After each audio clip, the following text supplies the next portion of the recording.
बुद्ध अपने शिष्य आनंद और स्वास्थ्य के साथ एक गांव से गुजर रहे थे। अचानक एक आदमी आया और उसने बुद्ध से पूछा कि बुद्ध, क्या ईश्वर हैं? बुद्ध ने पूछा, तुम्हें क्या लगता है? तो उस व्यक्ति ने उत्तर दिया कि मुझे तो लगता है कि ईश्वर हैं, पर आपका क्या ख्याल है? तो भगवान बुद्ध मुस्कुराए और कहने लगे कि बिल्कुल गलत लगता है तुम्हें। इस अस्तित्व में ईश्वर जैसी कोई चीज है ही नहीं। तो वो आदमी हाथ जोड़कर चला गया। कुछ दूर चलने के बाद एक दूसरा आदमी आया। उसने बुद्ध से पूछा कि बुद्ध, मैं कई दिनों से परेशान हूँ। मुझे लगता है कि ईश्वर की बातें सभी बकवास हैं। तो बुद्ध हंसे और बड़े प्रेम से कहा, तुम्हें बिल्कुल गलत लगता है। इस अस्तित्व में सिर्फ ईश्वर ही है और कुछ नहीं। जरा देखो तो, आंख बंद तो करो, खोजो तो। इस उत्तर को सुनकर उनके शिष्य आनंद और स्वास्थ्य आश्चर्य में पड़ गए कि एक ही सवाल और दो उत्तर। अब शाम हो गई थी। बुद्ध विश्राम के लिए रुक गए। तभी एक आदमी घबराया हुआ आया और बुद्ध के पास आकर जोर से कहा कि बुद्ध, क्या ईश्वर हैं कि नहीं? मैं परेशान हूं, मैं खोज रहा हूं, मार्गदर्शन करें। तीसरे आदमी के सवाल पर बुद्ध चुप रहे, कुछ नहीं बोले। उन्होंने मौन होकर अपनी आंखें बंद कर ली। अब आनंद और स्वास्थ्य के आश्चर्य का ठिकाना ना रहा। वो सोचने लगे कि एक जैसे तीन सवाल और अलग अलग जवाब। उन दोनों को बुद्ध की ये चुप्पी हैरान कर गई। आदमी के जाते ही आनंद ने उनसे पूछा कि सुबह जब उस पहले व्यक्ति ने पूछा था तो आपने कहा कि हाँ, दोपहर में जब दूसरे आदमी ने कहा तो आपने कहा कि नहीं, और शाम को आप मौन रहे। भगवान, तीन आदमी एक ही तरह के सवाल लेकर आए, लेकिन मैं हैरान हूं कि आपने तीनों को अलग अलग जवाब दिए। मुझे कुछ समझ में नहीं आ रहा है। तो भगवान बुद्ध मुस्कुराए और कहने लगे कि आनंद, जो पहला व्यक्ति आया था उसने मान लिया था कि ईश्वर हैं, तो मैं उसकी मान्यता को मिटा देना चाहता था कि वो खोजना शुरू करे। ईश्वर हैं ये मानकर बैठ ना जाए, वो सत्य तक पहुंचे और उसका अनुभव करे।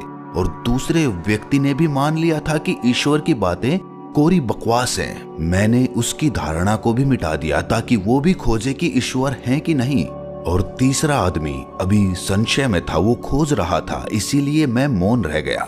यहाँ पर मौन रह जाना ही उचित था। दोस्तों, भगवान बुद्ध के बारे में ये प्रचलित था कि वो किसी भी प्रश्न का जवाब सीधे सीधे नहीं देते थे। उनके जवाब रहस्य से भरे होते थे। तो थोड़ी देर सुनने के बाद उनके शिष्य स्वास्थ्य ने कहा कि मुझे ईश्वर के बारे में आपसे सुनना है। कृपया कर आप मुझे बताएं कि ईश्वर है कि नहीं।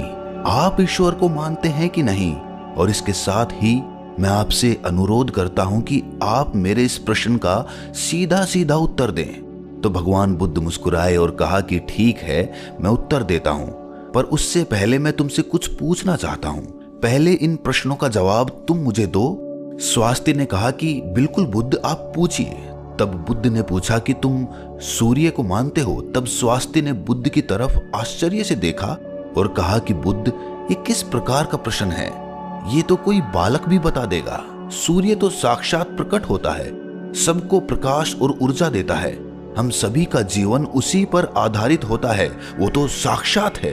तो भगवान बुद्ध ने कहा, जिस प्रकार सूर्य साक्षात है तो उसे मानने का कोई प्रश्न ही नहीं उठता। फिर ईश्वर है कि नहीं, ये प्रश्न क्यों उठा? इसका तो यही अर्थ है कि तुम्हारे मन में ईश्वर को लेकर संदेह है, क्योंकि ईश्वर सूर्य की भांति प्रत्यक्ष नहीं है और तुम भी ईश्वर को बुद्धि से ढूंढने निकले हो। बुद्धि केवल उन्हीं बातों को मान पाती है जो उसे प्रत्यक्ष रूप से दिखाई पड़ता है, और ईश्वर कभी भी प्रत्यक्ष रूप से तुमको दिखाई नहीं पड़ेगा। और अगर दिख भी गया तो वो ईश्वर नहीं होगा।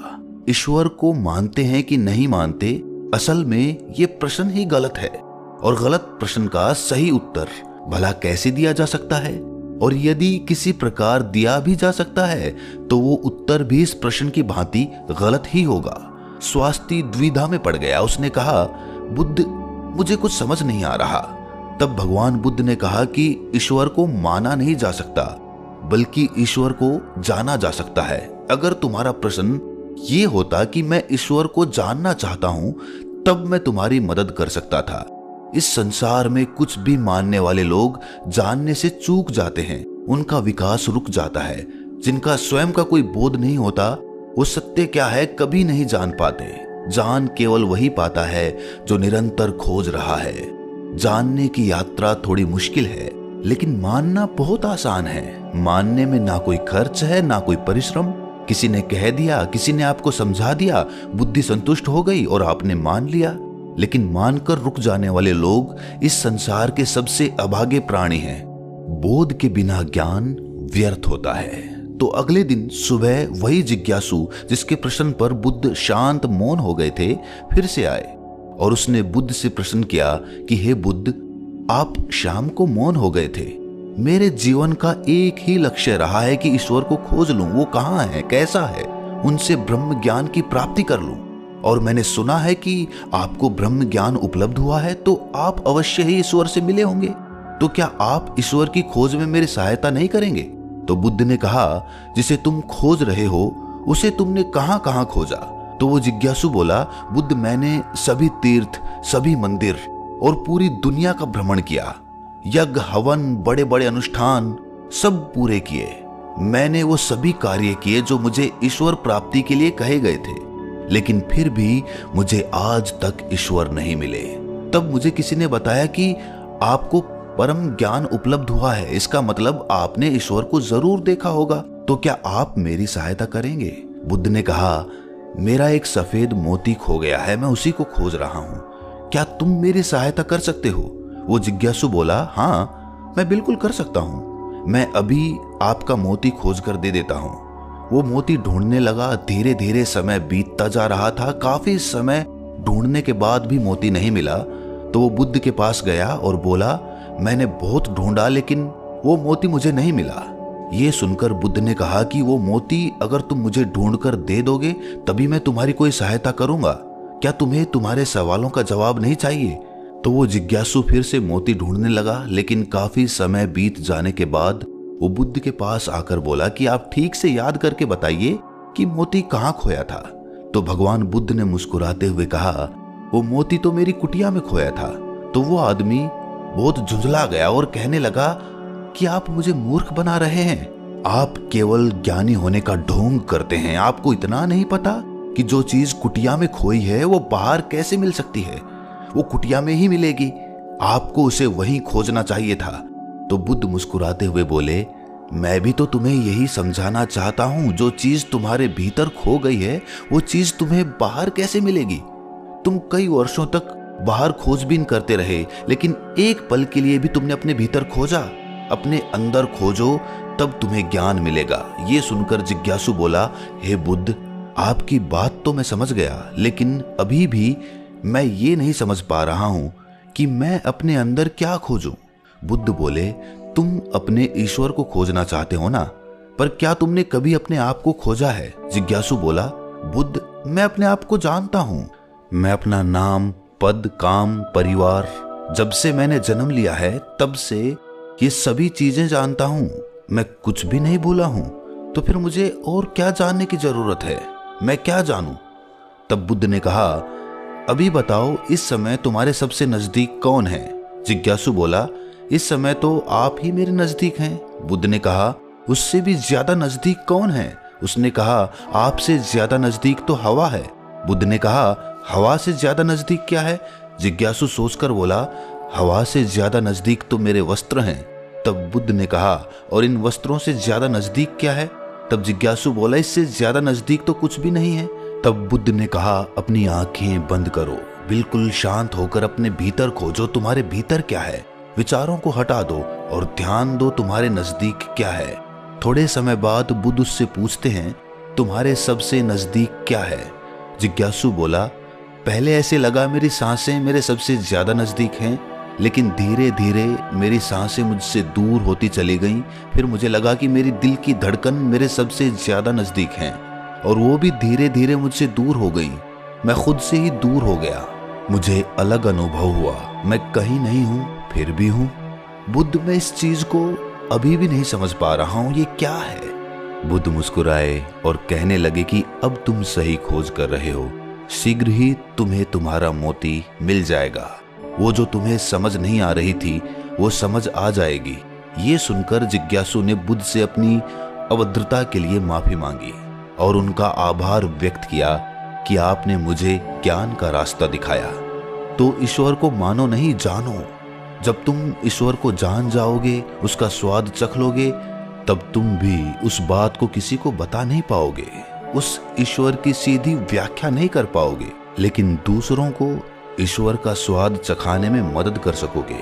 बुद्ध तत्व संबंधित प्रश्न जैसे ईश्वर व आत्मा, इनसे संबंधित प्रश्नों से बचा करते थे, उनका उत्तर नहीं देते थे। और अगर कहीं विवशता पड़ी, उसका उत्तर देना पड़ा, तो वो उदाहरण के माध्यम से समझाने का प्रयास करते थे। जिन्होंने भी ईश्वर का वर्णन किया, उनके अनुयायियों ने अलग अलग समुदाय बना लिए और अपने ईश्वर को सही और दूसरे के ईश्वर को गलत मानने लगे। बुद्ध इस बात को जानते थे, इसीलिए कई बार उन्होंने ईश्वर को नकारा था।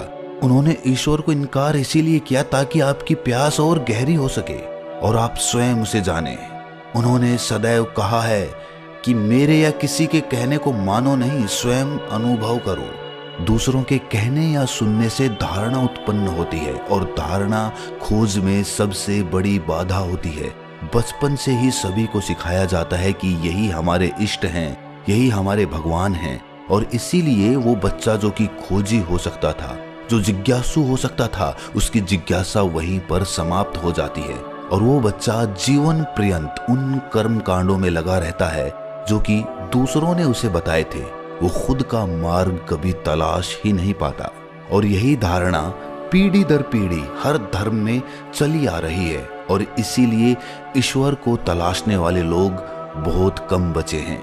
बुद्ध हमेशा कहते थे कि मानना तो बहुत आसान है, किसी ने कहा और आपने मान लिया, इससे आपकी खोज हमेशा के लिए समाप्त हो गई।